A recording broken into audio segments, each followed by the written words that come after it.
आज का वास्तुशास्त्र में विषय हमने जो लिया है वो है आपका बेडरूम। वास्तुशास्त्र के अंदर आज हम आपके बेडरूम, आपके शयन कक्ष के विषय में बताएंगे कि कैसा होना चाहिए सभी व्यक्तियों का बेडरूम, शयन कक्ष वास्तु के अनुसार। क्योंकि वास्तु जो है अपने आप में एक बहुत शक्तिशाली विज्ञान है, उसको किसी का कोई सहारा नहीं लेना, उसका अपना नियम चला करता। उसके नियम में किसी देवी देवता का रुकावट नहीं है, किसी का हस्तक्षेप नहीं है महाराज। इसलिए वास्तु का बहुत अच्छा ज्ञान सभी को होना चाहिए। तो आज का जो विषय है वास्तुशास्त्र और आपका बेडरूम। पहला, ईशान कोण या आग्नेय कोण में शयन कक्ष नहीं होना चाहिए। ईशान कोण या आग्नेय कोण में शयन कक्ष नहीं होना चाहिए। दूसरी पॉइंट, शयन करते समय अर्थात सोते समय दंपत्ति का सर जो है पूरब या दक्षिण दिशा में ही रहना चाहिए। जब भी कोई सोता है तो उसका सर जो है पूरब या दक्षिण दिशा की तरफ होना चाहिए। पैर कभी भी पूरब या दक्षिण दिशा की तरफ नहीं करेंगे। तीसरा जो पॉइंट है वास्तु के अनुसार, कभी भी पलंग, आपका बेड किसी धातु से बना नहीं होना चाहिए। पलंग सदैव लकड़ी का ही बना होना चाहिए। इसको बहुत ही ध्यान रखेंगे आप। चौथा बात, बेडरूम का जो दीवार होता है उसकी जो पेंटिंग आप कराएं, रंग रोगन कराएं तो हल्के रंग का ही कराएं। शयन कक्ष या बेडरूम में गहरे रंग से पेंटिंग कराने से दंपत्ति के संबंधों में दरार पैदा हो जाता है, आपसी में मनमुटाव होने लगता है। इसलिए बेडरूम का जो भी रंग रखे बहुत ही लाइट होना चाहिए, हल्का होना चाहिए। पांचवा पॉइंट है, बेडरूम का जो आप बेडशीट, चद्दर जो बिछाते हैं, कोशिश करिएगा कि वो गुलाबी रंग का ही हो, तो ये बहुत ही सर्वोत्तम माना जाता है।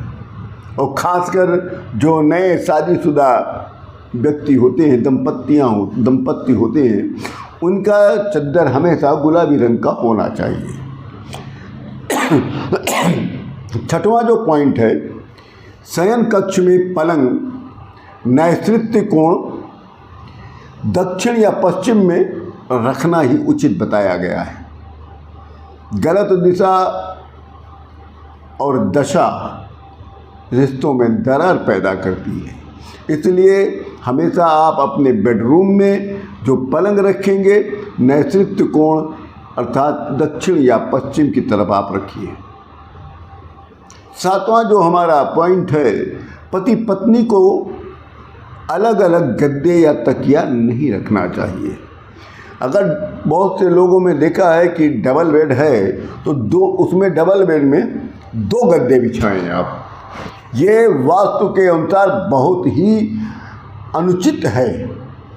गद्दा एक ही होना चाहिए और तकिया एक ही होना चाहिए। इसका ध्यान रखिए।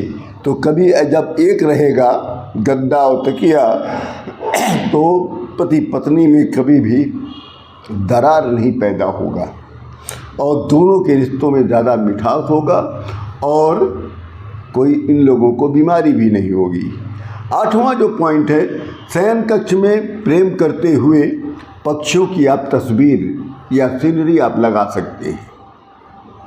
किसी देवी देवता की या हिंसात्मक जानवरों की तस्वीरें या ऐतिहासिक तस्वीरें बेड के सिरहाने, दीवार पर घड़ी, फोटो आदि आप कतई न लगाइए। आप केवल अगर घर में अपने बेडरूम में फ़ोटो लगा सकते हैं तो प्रेम करते हुए पक्षियों की ही आप फ़ोटो लगाइएगा और कोई किसी प्रकार की आप कोई भी फ़ोटो या सीनरी नहीं लगाएंगे। 9वां जो पॉइंट है, शयन कक्ष में बिजली के उपकरण आप लगाने से बचिए। क्योंकि बिजली के जो उपकरण होते हैं उससे निकलने वाली इलेक्ट्रोमैग्नेट वेव से केवल नींद ही नहीं खराब होती बल्कि दंपत्ति के बीच में तनाव और दरार पैदा करता है। अर्थात जो बेडरूम में बिजली के उपकरण होते हैं वो लगे होंगे तो उससे जो निकलती इलेक्ट्रोमैग्नेट वेव वो निगेटिव ऊर्जा देने लगती है, इसलिए दोनों दंपतियों के बीच में दरार और कटुता पैदा हो जाती है। इसलिए बिजली के उपकरण लगाने से बचिए। 10वां जो हमारा पॉइंट है, बेडरूम में ड्रेसिंग टेबल अगर आपको रखना, एक तो न रखिए। यदि आपका रखना आवश्यक है, कोई जगह नहीं है, तो आप इस प्रकार से रखें कि सोते समय पति पत्नी का प्रतिबिंब उस ड्रेसिंग टेबल के आईने में न दिखाई पड़े।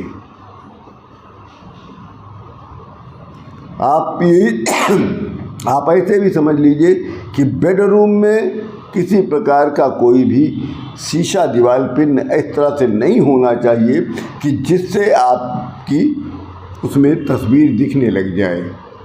इससे बहुत बड़ा वास्तु दोष पैदा होता है और आपसी रिश्तों में मनमुटाव होता है। यहाँ तक का मनमुटाव हो जाता है कि दोनों में रिश्ता ख़त्म होने की नौबत आ जाती है।